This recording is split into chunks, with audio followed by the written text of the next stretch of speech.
Alright, so before we move forward here, in the previous video where we talk about the software Xcode here, you notice that I said that by the time you may be downloading this or watching this course, things may have changed a little bit. As in any beta software, things have changed with SwiftUI as well as with Xcode.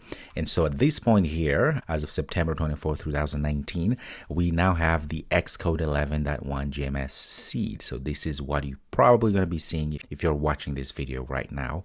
By September 24th, 2019. Of course, as I said before, always come here to applications. Whatever they have showing here, it is probably what you need to be downloading. Okay, so Xcode 11.1 as of September 24th, 2019. This is a stable version for Xcode for now at least, which also means that SwiftUI is maturing and some of the code that used to work for beta may not work. So you will see that I will show you the newer version of everything from now on. Okay, so just a little video, just wanted to point that out. And so go ahead and download your Xcode 11.1 or whichever version you have by the time you watch this video. And let's start the process of learning.